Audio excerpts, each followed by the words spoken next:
So, welcome back, everybody. What we're going to do is we're going to try to run this Zoom again. We're going to run it 15 minutes late.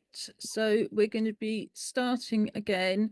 But suffice it to say that there is a real issue around representation of disabled people on screen. So, the first question that we're going to the questions Ben is just about to copy and paste into the chat now. If we can have Rachel and Nick back on the spotlight. There's Rachel. If you want to come off mute, and I know Nick is there. Let's bring in Nick. So Nick, could you tell us again about your film that's in the festival and just a little bit about how, oh, now we've just lost Nick's signal.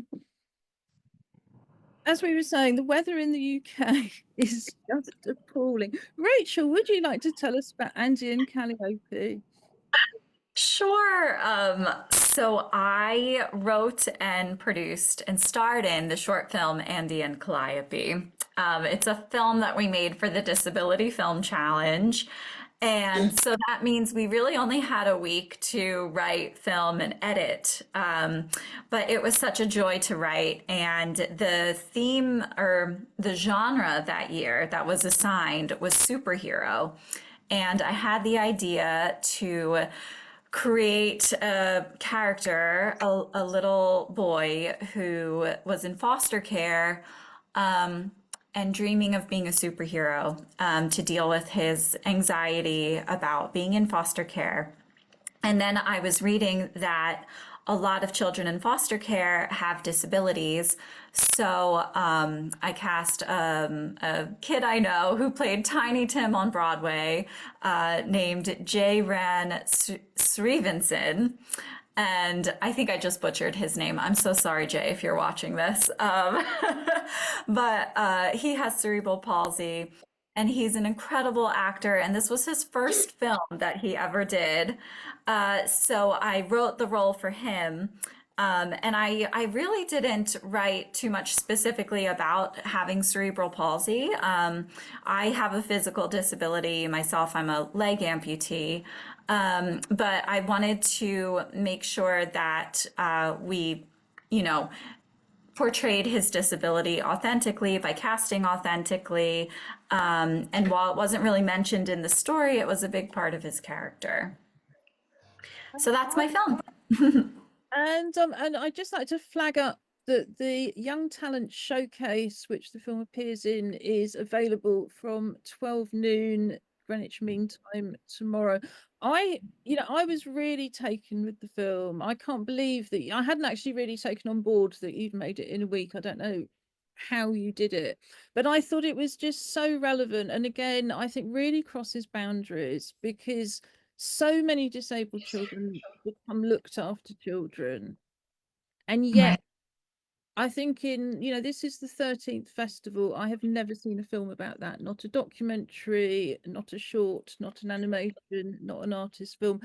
And it really also makes me realize that the level of representation Yeah. in UK disability arts is, very few of those experiences are ever represented.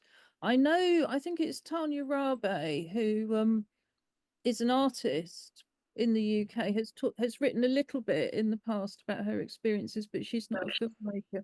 So I was very, very pleased to have that, Rachel. And I know that Nick is constantly losing his connection, which I have to say is not surprising given the weather. But I wanted to ask you, really, Rachel, do you think you had more confidence about writing because you're disabled yourself? I really do. I think that I always include characters with disabilities because I have a disability myself, and I'm so tapped into our community that, if I have a question about writing a deaf character, I have plenty of deaf friends that I can go to and ask. And I'm usually writing roles for people I already know, so I can sort of hear their voice in my head. I know how they speak. I know how they communicate. So I have that in mind as I'm writing. So I think it definitely helps to have a disability to write disabled characters. But I also always encourage my friends who are allies to the community to include disability in their stories. Because I think it's so vital to see, more representation of people with disabilities. And what was cool about Andy and Calliope is that it really was, it had an element of social activism, especially at the end when we have some statistics about children in foster care with disabilities. And I love that it's bringing awareness to that without ever mentioning the fact that Jay has cerebral palsy. You just see it, it's hinted at, but it's never like, oh, a huge like thing in the story, And I think that's a really powerful part of storytelling is just visually like seeing something new and interesting. And I always encourage like my friends who are directors to just cast actors with disabilities in any role. I would love to see more parents with disabilities, doctors with disabilities. We don't always have to be the patient. So I think, having more allies is so vital to authentic representation moving forward. And also having more disabled writers in the room. I can count on my hand like how many writers with disabilities I know that are in the writers unions here in America, especially. There's so many writers. The WGA has like so many members, and I think it was like a very teeny tiny percentage of writers that identified with disabilities. So hire writers with disabilities because we're out there. The Blacklist just came out with 10, what was the list called? Like the 10 best disability inclusive scripts on the Blacklist. So writers are creating stories and we're out there, and I just wish we could all get more jobs so everything could be portrayed more authentically. Well, in previous festivals, we very often focused on just those issues, which is why I wanted to turn it inside out this year and sort of start with the actors and start with the writers and not start with the filmmakers. And but we have looked a lot at union barriers and production barriers. But why do you think there's not more disabled writers being given jobs? Or do you think people are disabled writers and having to, feeling they're having to write just non-disabled characters? Oh, that's such a good question. Oh, sorry. My dogs got excited. I think that a lot of this industry is networking. And when you have a disability, we just saw this in the Disney Plus show, Out of My Mind. A lot of people with disabilities are left out of the room, are left out of the conversation. So a lot of showrunners and executives don't know that we exist, us writers with disabilities. So I think that a lot of times, like, I'll be working on a script and I'm putting it out there as much as I can, but I don't live in LA and I'm not like schmoozing with the industry a lot. So I submit to things, and like the Writers Guild had a contest for people to enter to become part of their training program for support staff, and I was in the top 6% of applicants, which was really exciting. But we need more programs like that so that, writers with disabilities can meet the showrunners and people who can actually give them jobs. Because it's still so word of mouth and it's still so networky and so clicky. Like, to get into a writer's room, it's kind of like, I look at it like high school in a way, like, oh, well, she's my friend and she's my friend, so they should be in our room together, you know? And I just think that the more we can expand and diversify rooms like that, the better. And the Writers Guild program for support staff is a really good step to getting those kinds of supporting roles so that eventually you can be a writer in a room or a showrunner. Um, yes, sorry. I can ramble all day. Think it would be very interesting. I mean, I know some of the people who are wanting to speak are kind of coming in and out at the moment, but I will get to anybody who's got a hand up. Um, I'm not sure there's any similar initiatives at the moment in the UK, but one of the reasons we're running this session is this time last year, as part of the festival, we launched our guide, Disability, a guide for filmmakers and editors.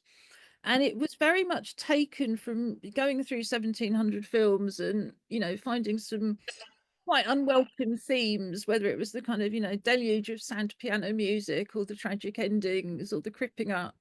And it was really helpful to then say, well, look, here is some advice on how you can become more inclusion confident. But I think we've also taken on the role over the years of almost represent, we listen at the festivals and we represent that to people like the British Film Institute, who subsequently don't like us very much at all. But one of the things that always happens is they have targets. So many of our writers' grants will go to disabled people. So many of our such and such grants will go to disabled people. And every single time it fails, every single time. And the only targets they ever meet are for documentaries, which is a separate program administered by a separate team, which kind of instantly makes me ask questions in itself. But again, it's about kind of, we don't always have to be the subject of documentaries.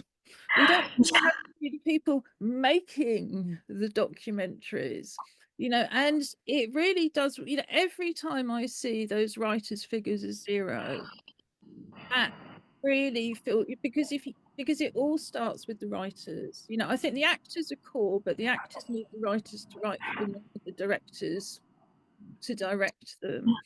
I mean, it one of the things we're hoping to do next year is try and approach streamers, for example, like Disney Plus and Netflix, and say to them, look, we have this guide. Would you endorse it? Because we have endorsements here from people like Film London and Film Oxford, a couple of production houses that do work with disabled people have also endorsed it. But what do you think would, what do, what do the people at the top need to hear about disabled writers? My gosh. Well, the first thing that comes to mind is nothing about us without us. I feel like that shouldn't even have to be said, but it absolutely has to be said every single time. I think that there are some great examples, like the TV show Lock and Key. They My son had was on it. Yeah, they had two actors with disabilities and they cast authentically, and the disability was like sort of part of the story for one of them, but not really for the other. And it was just such a great way to include disability, I thought. And I wish more TV shows would just do it. It's not that complicated. I think a lot of times too, people are afraid of getting it wrong, so they don't even try. I just watched a really cool documentary about kids with disabilities getting education. And I think it was in the UK. It was a documentary in the UK.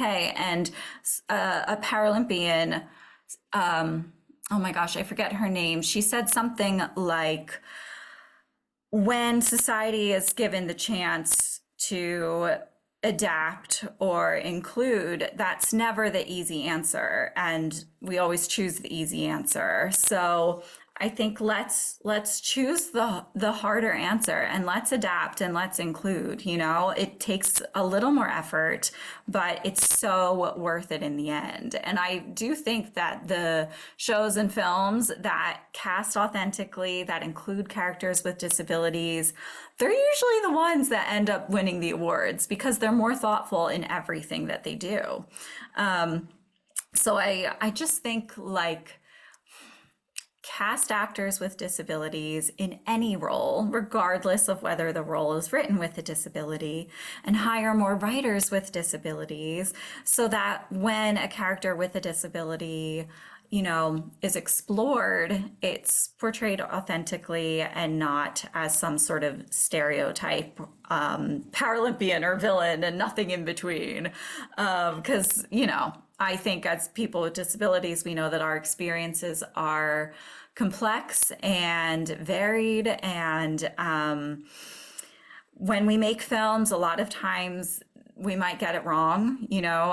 I've seen filmmakers with the best of intentions go in and butcher a disability specific storyline.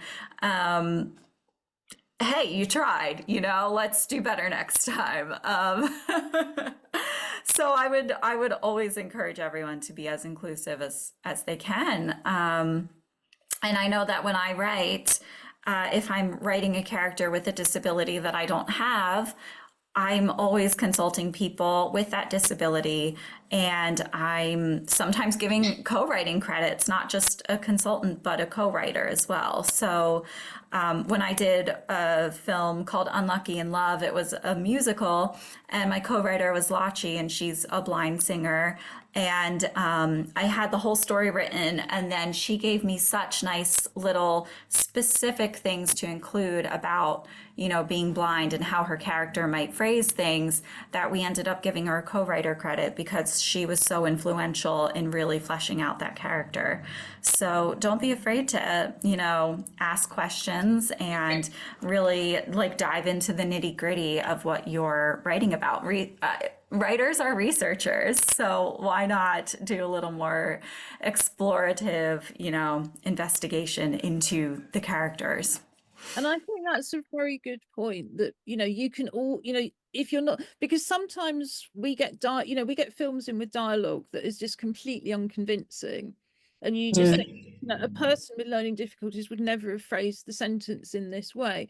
But had somebody worked with them a little bit further, maybe said, well, these are all the ideas, perhaps we could improvise a bit. But I'd like to, don't go away, Rachel, but I'd like to bring Nick in. And I've seen that you've got your hand up, Marilyn, so I'll definitely bring you in a little while.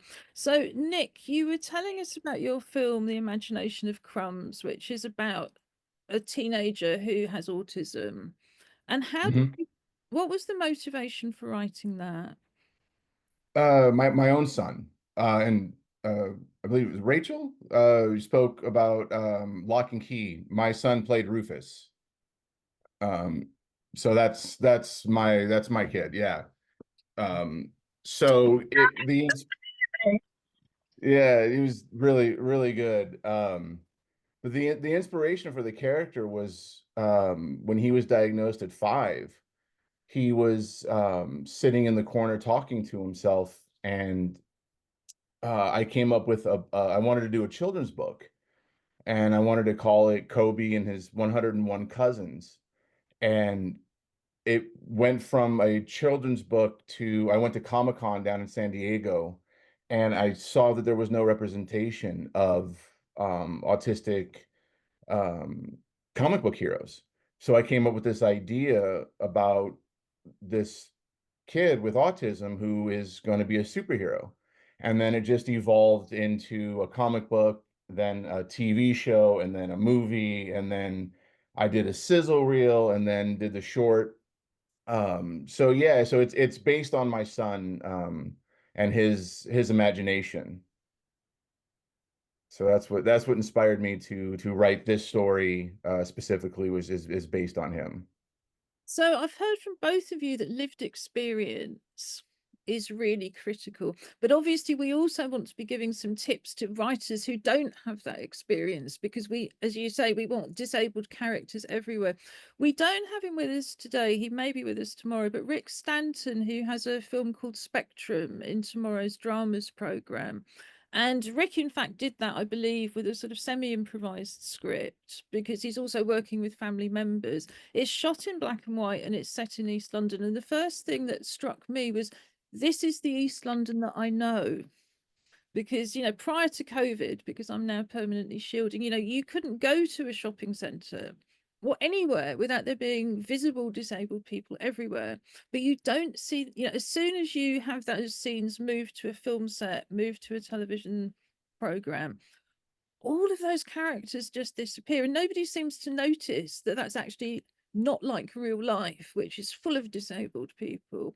I mean, what do if there was any kind of guidance that you could give to non-disabled writers about how they could, like you were saying about being an ally, how do you become an ally? Where do you start engaging with disabled people?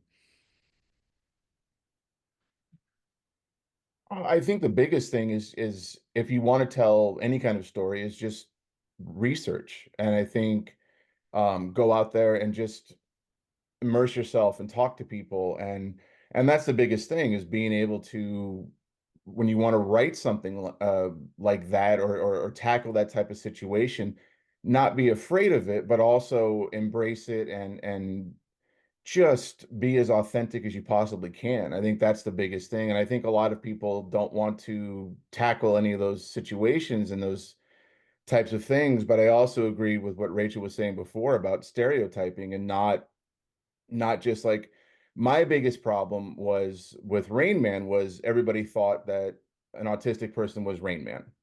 And I was like, no, you've never, like, no, they're all different. Like, everybody's different, and not just that specific stereotype. But I also think with writers and filmmakers, it's the biggest thing is just being afraid of maybe not getting it right, but just attempt it, and research, and just go be part of the community. And that's the biggest thing, is just being part of the community. And like you said, that's where you become an ally, and that's where you become um as authentic as possible. I mean, that's my advice to anybody, is just research, be authentic, and bring in as many people as you possibly can, because it does take a village sometimes. Like Rachel was saying about giving credit to people, just give them credit. Like, they worked on it. I had a one of my producers on my film was a consultant, and she worked with Sam, who's on the spectrum, who played Crumbs, and she was giving advice to the actress who played his mom. No, you should handle it this way. You should do this, and you should do that. So me as a director, it was like, okay, cool, like that's great, because she knows, she works with him. So it takes a village, and uh, research is the biggest thing, and jumping in with both feet and just doing it. So. And I think all of that's great. And then, of course, I think to myself, well, how do we make them want to? Because I think that's, what you've said has been absolutely perfect. And of course, it's right. You can't write anything without researching it. And, the more research you do, the better it's going to be. And I have to say, for anybody who's out there thinking, oh, I might not want to share my writing credit, what we all know is that when it comes to the film festivals and all of the promotion, the writer's name is almost invisible, or indeed in our program listings, completely missing. So you don't have to worry about sharing the credit, because there's so little credit for writers in the first place. But how do we make them want to write? Alexis, you've been nodding a lot. Would you like to come in at this point? And I might just swap this. I mean, don't go away completely, Rachel, but I might just get Ben to swap the spotlight and pop it on Alexis for a minute. Yeah, so first of all, I love what it's been so engaging, and I love what both of you are saying. So I'm very much like, yes, yes. Um, I feel that my film was Traveling Light, and so it's a dance piece. And so as I'm listening to it, and it's been really interesting for me, because I'm listening to this idea of the right. I also write, and I write scripts. But from our film, there was no script. It was very much improv. And so, well, improvisation mixed in with choreography, and a very basic script of a shot list, like as a director and cinematographer. But what's really like affecting me or linking into right now is that this concept and the question of like, how do we engage more writers, how do we also engage more filmmakers, right? in approaching the themes of disability, but also respectfully understanding that approach, as well as the work within the film itself, right? Within like the nuts and bolts of working together. And I also come from a family of disability, so I have a lot of experience since I was a child of a paraplegic father, and the difficulties, that arose with people, how people react outside, right? And in my own understanding of the leveling of the playing field of I when I was approached to do the film by Margaret Greenlee of Bodywise, who's a brilliant dancer, and choreographer and arranger of great things, she was like, well, how are we going to, what would you want to say? How would you do this and script it? I was like, let's see the performers as performers. I want to respectfully look at each performer and place them in this magical world of a forest specifically, and let them connect to each other and connect to the forest, and regard an actor and a performer.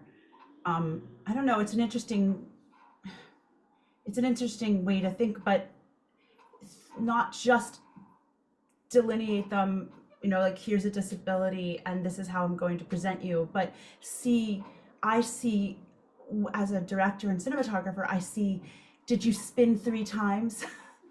Did you link into someone else's arm? Did you look in their eyes? And then I can work with them on that level 100%, no matter who you are and how old you are and what you're doing. I think it's important for the directors and to highlight always the talent, and highlight whether that's a word, whether that's a gesture, whether that's a gaze.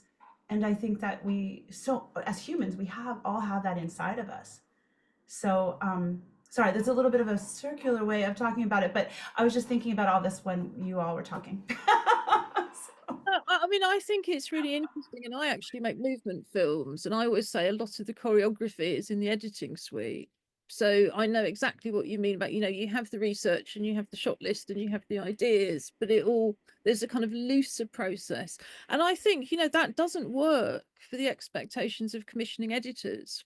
They don't want to see an improvised script. They don't want to see a bunch of ideas. And when we come to edit it, it's going to be absolutely brilliant.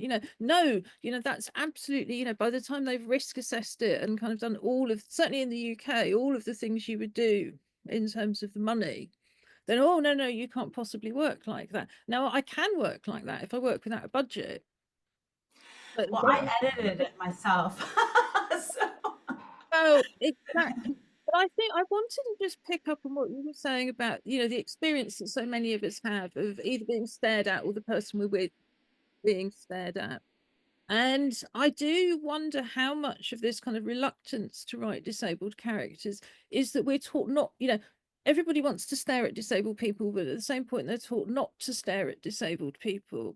And, audiences, I've certainly found, doing things live, audiences can find it very uncomfortable to stare at disabled people. When I started doing spoken word about 20 years ago, I was accompanied by projections because I knew that people couldn't look at me, and if they looked at something else, they would lose the focus. So I gave them the projection to look at, so they stayed focused on the show. But I just wonder whether both of you, have any thoughts about that sort of sense of staring, not staring, and that somehow you're not an appropriate subject to put in front of the camera because that's not somebody you should look at. I feel everyone is an appropriate subject. I mean, I don't know, it's also the way I was brought up, but I have so many friends who are, I mean, I don't know, it's hard to explain, but I feel like every single thing, from a shell to a cup of wine to a human, everyone literally deserves that spotlight.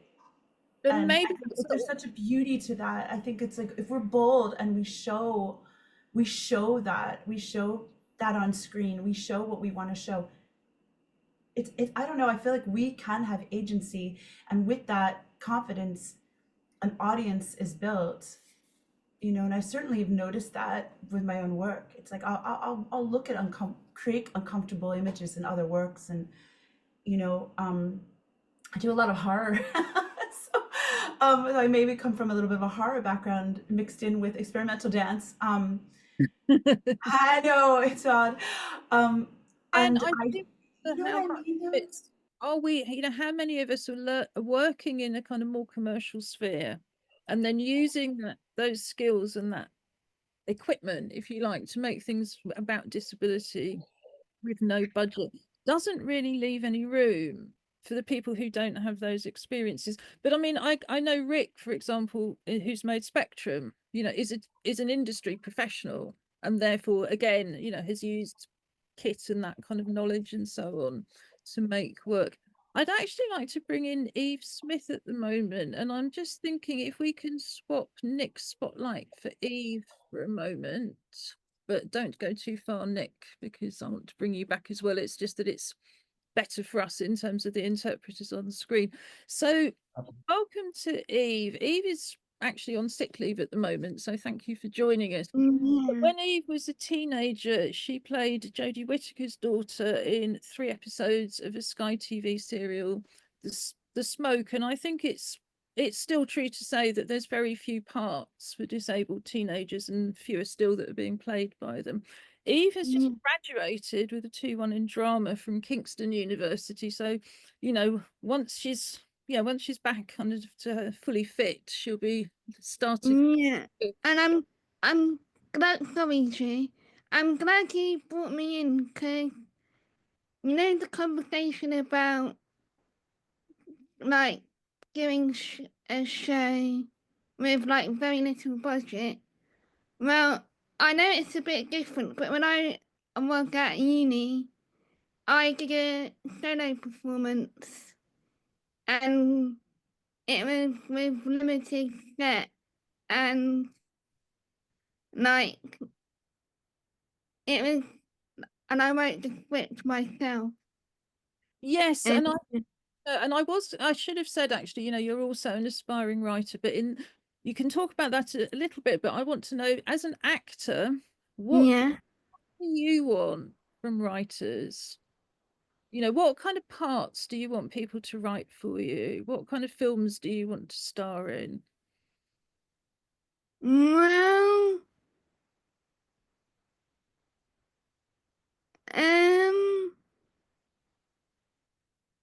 I just want like I don't know if I'm answering this properly, but I just want like directors when they're like writing something to like under like something similar to what I think it was Alexis said about understanding and knowing something before they just write it and just like guessing, oh, they can do this. If you get what I mean. Yes, I think that's a very good point. And there is no right and wrong way to Okay. this discussion for anybody, and we don't want anybody to feel defensive about what they've written either. I mean, if you were offered if you had what would your dream part be? Because you like superhero stuff, don't you? Yeah, and what I've noticed in my career is it's very difficult. I know it's coming gradually, like through time, but what I've noticed, like in my career, is that very few disabled people will get the main role, and I know it's not the everything, but just occasionally it would be like, even if it wasn't me, to be like, if you get what I mean. Yes, so even if you're in a supporting role, it would be nice if the lead character was disabled. And I think it's interesting because, again, disabled people come from all sorts of other groups and have all sorts of intersectional identities as well.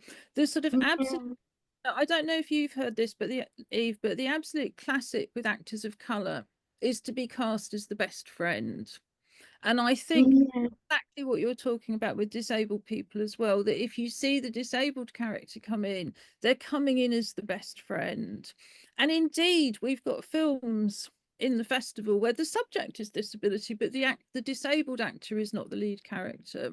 You know, we include all of the films, well, all of the films that we select, and it's a very competitive festival, are selected. Mm, They were, you know, in some way they're worth watching, they're worth being. and I just wanted to add quickly, I have watched all of the animation and 2 of the dance pieces, and I think I watched a Netflix one, and I thought it was really good, if you don't mind me saying.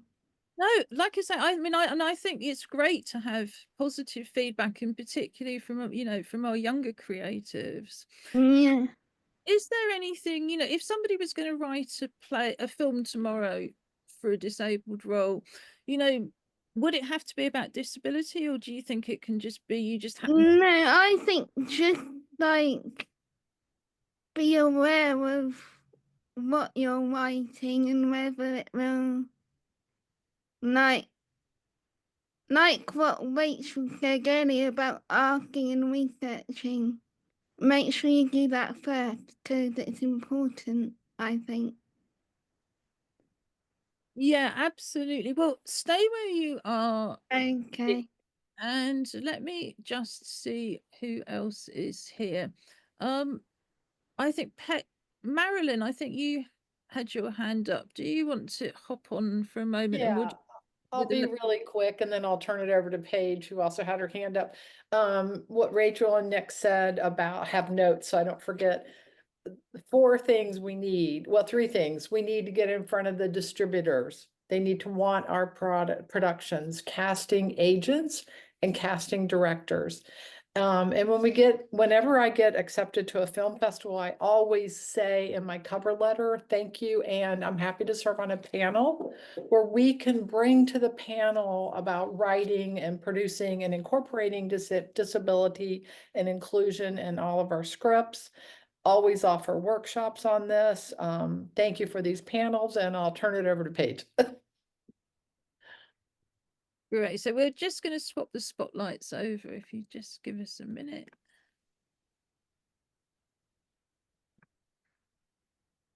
Oh, you're on mute, Paige. So I'm just going to ask you to unmute.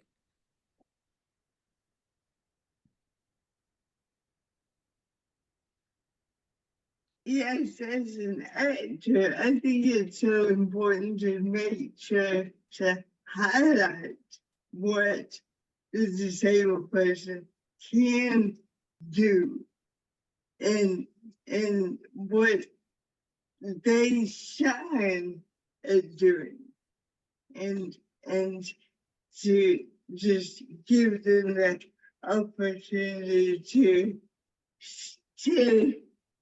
that helps the audience relate to them more, and to show them that there's something inside of them that is very special, that needs to be heard and needs to be seen. And I think it's so important to just make sure that the character is that character's abilities really do shine and are also authentic in what they're writing about. I think that's a really good point, because, you know, not very often, but, you know, I don't think it's unusual to see a disabled character written in a very kind of, I think black and white's the wrong term, but very simplistic way. You know, the disabled person is often the sum of their impairments, whatever that seemed to be, rather than this fully rounded character. And, you know, I think we know as writers that, you know, no fictional character is ever fully rounded, but they do at least, you know, usually have a whole bunch of different characteristics and attributes. And yet the disabled characters tend not to have, all too often. Sorry, Yeah. did you, Agree. is that yeah, shall I bring you back in? Was there anything else you'd like to add to that, Page? Now that knows all my advice problem. Well, I thought that was very useful, so thank you for that. Oh, who have we just? Can we just bring Eve back on again, Ben, as well? So, Eve, I mean, I remember the character that you played in Sky's the Smoke didn't really say very much, and I No. could have done. And I think it was interesting. People thought Eve couldn't talk because, which again, people don't seem to be able to separate the disabled actor from the disabled character in the way that they do. I think perhaps more so with other actors, but it seemed like a very silent part. And again, I thought it felt like the writer couldn't imagine what the disabled young person would say. Did you? I mean, a lot of acting is not speaking, but Yeah. Sometimes actions are more powerful than words, but I get what you mean. well, yes. And I mean, would you, do you want people to be writing, proper words for you and not just actions? Well, it would be like it would be nice. It would be nice, but it's also good to like have a variety of all those different things, but not too much in one performance, if you get what I mean. I do. And yeah, absolutely. One acting role can't be all singing, all dancing, and all sorts of representation. I mean, one of the things that I would like to see, and certainly I don't know whether it happens in the US, possibly, but it certainly doesn't in the UK, is a lot more use of disabled artists by supporting artist agencies. And we were talking about this to one of our directors who had signed up for something and had ended up as a supporting artist. And you worked quite recently, Eve, didn't you, as a supporting artist in a Yeah, in a documentary called When Barbara Met Alan. Well, yeah, it's interesting that you call it a documentary. It was a drama based on real life. Oh, And okay. yeah, but it's interesting that you should call it like that because in fact it was very accurate. And but Yeah. the reason that it was passed was it was about the birth of the independent living movement in the UK. And I hate to get, and I mentioned this, my parents were Activists at the time, yeah. activists at the So time. it was a period about when your parents were younger, so it couldn't have been more Yeah. correct. But where are the disabled people walking about in the market at EastEnders? Where are the disabled people in the back Yeah. soap operas? And I think that's Few, not many. yeah, and I think that's what I come back to. In real life, you cannot go anywhere without seeing, well, maybe there are places with no access and cost a lot of money, but you can't go to your average kind of suburban shopping centre without seeing disabled people everywhere. And, very obviously, not just people with invisible limb conditions, they have sticks, they have mobility aids, they have people helping them, all sorts. And as soon as you as I've said before, as soon as that's fictionalized, those people here. And so, yeah, I mean, Together has a bit of a mission next year to get disabled actors into supporting roles, because the other thing that we find is that directors have said to me in the past, well, the thing is, we couldn't cast a disabled person to play that disabled leading role because we couldn't find an actor with experience. And then it comes back to, we can't possibly put all this money in if we can't rely on the actor. But you don't get experience on set if you're not working on set. And it seems to me that the perfect way to get experience on set is to bring disabled people in as supporting artists. And then you've killed two birds with one stone. Yeah, and Birds should be harmed in the making of this film. yeah, one thing I need to quickly mention that just come to my head is what I've noticed is some like it's not that I think I don't want to put this the wrong way, but it'd be nice to have like a challenge, and if you get what I mean, in some sort of way, and not just think because you're disabled, you can't cope with the challenge, or you can't, if you get what I mean. And I think, and that was one of the things that the Sky series really did excel in, because the series, Yeah, they gave me a challenge.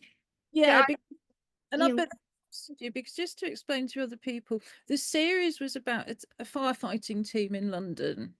So Eve, for example, was in a scene that was full of smoke in the Blackwall Tunnel under the river. So they had to go through all sorts of risk assessments for Eve to take part in. Yeah, But they put the effort in. And I yeah, too many, you know, and it was a very high I forget the names of the other productions they made, but it was a very, very high powered production company. And I think a lot of production companies would have just gone, oh well, we'll kind of have her out of the scene, you know, we'll kind of we'll have them calling her, but we won't actually show her. So Well, the other thing is, once in my GCSE drama, I ended up just standing there and being a tree. Which wasn't that. It was fun, but I would just like to have I would just like to have done more than just stand there and be a tree. And I think, well, that's something else that you've really suffered from, isn't it? That kind of refusal to accept that disabled people can act. So even though Eve had already performed for the Sky, she was refused admittance to the Brit School. And yet she managed to get her 2-1 in drama. So, you know, I think You never know what can happen, can you? well, I think you do know what's going to happen, which is that disabled people are constantly underestimated, and, you know, film and TV Yeah. are no different from that. So I'd like to see, is there anybody who's not made a contribution who would like to come in? Midnight, I don't know whether you're prepared to put your camera and microphone on, but I'm very interested in the filmmaking schemes for young people. We've got, again, in the Young Talent Showcase tomorrow, we have 4 films from, I think, 2 separate groups. And they're what I would call grassroots community filmmaking projects, but they're just such a critical place for young people in particular to begin to make films.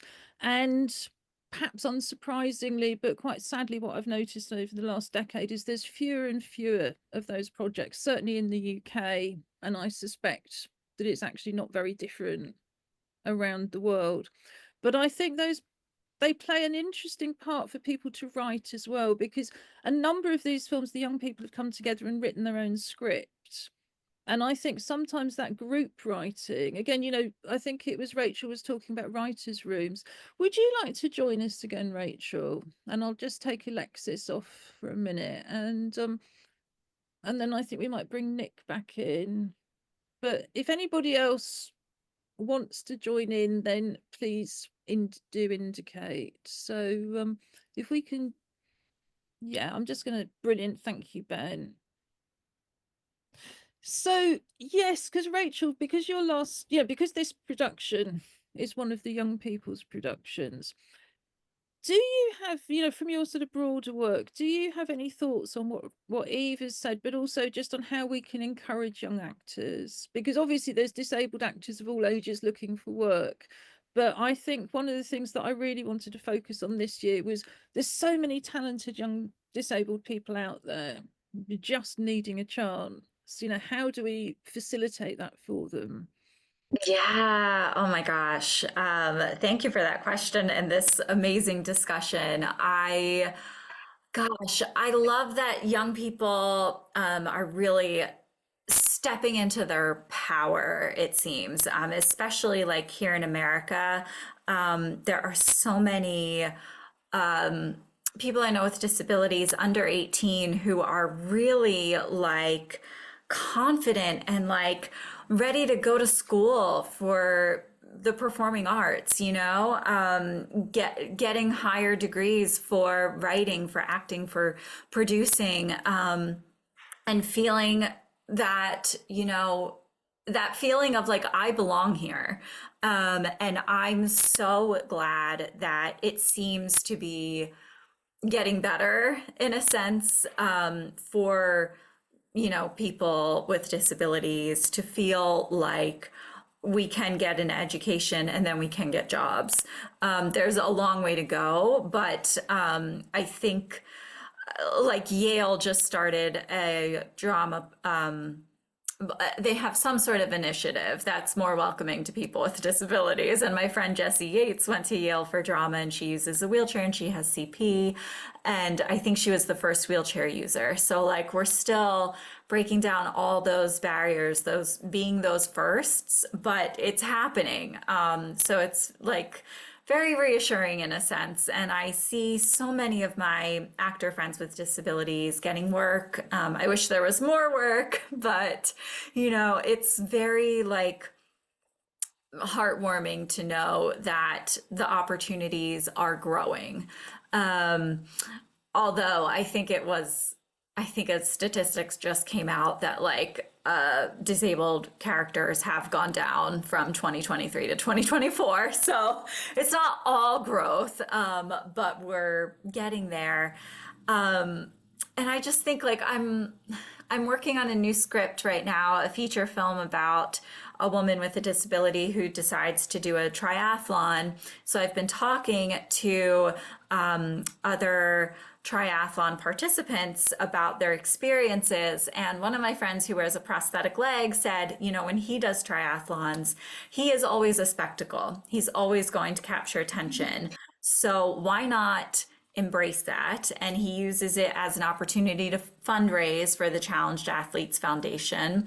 And he really like leans into being different and feeling okay with being stared at and being a different body on this racing course. And I thought that was so powerful to just embrace it because you know it's going to happen. So while sometimes I wish I could hide my disability or just not deal with it, I just have to remember that like it's okay to lean into the difference and let that be, you know, part of the story.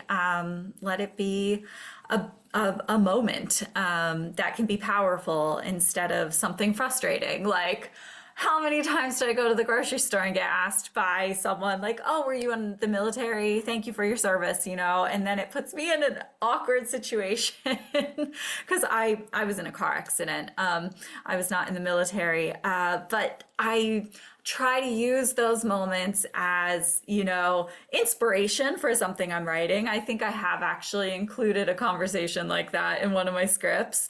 And like, I try not to let it ruin my day. But yeah, in a nutshell, as a writer, I'm always using fodder from real life for my stories. And I think a lot of young people today are embracing those moments and using them to fuel their creativity for social change or for, you know, just like acting. Like actors have to be so in touch with emotions. And I always say that becoming disabled has made me a better actor. It's made me a more empathetic person, a more resilient person. So gosh, I'm going to stop talking, but this all has been just such a That was a really great contribution. So Midnight has come on the chat and said, I think it's important to look at different ways of writing films and collaborative working. And I think that's absolutely right. They couldn't be here today because they had a show last night, but we have an associate drama company at Together 2012 CIC called Act Up Newham. And they've started making films really during lockdown, and amazingly for the first 6 months of COVID managed to make a film every single week over the internet, even though they'd never used Zoom before. So I think it just shows the kind of creativity and resilience and resourcefulness that some of these groups have. But I think also when you have the groups like Midnight's group, Beaconsfield, I think it's are you Beaconsfield BFI Film Academy? I think you are, Midnight, but tell me in the chat. It's Beacon Films. Beacon Films, that's right. Sorry, at least No worries. right. But yeah, so It's close. would you like to switch your camera on and join in? I can do, yeah. Brilliant. I'm there. Yeah. Take Eve out for a minute, Ben. Fantastic. Yeah, so Midnight, I think we've had at least 3 lots of films, I think, through from your project over the years. And I'm particularly struck this year because so many other groups have fallen by the wayside. Would you like to just tell us a little bit about your films, the films that are in the festival and the funding? Yeah, I mean, I don't kind of oversee the sort of filmmaking process. I kind of look at it sort of exhibition side, but those films are BFI Film Academy funded films. So every year Beacon Films runs a BFI Film Academy with people who are new to filmmaking. Beacon Films, I think, are the only organisation who do those academies, which are all around the country, that specifically focus on disabled filmmakers. Like specifically, not that there aren't any disabled filmmakers involved in any of the other projects or anything, but like we have a specific focus on that, in particular like neurodivergence and learning disability and autism, etc.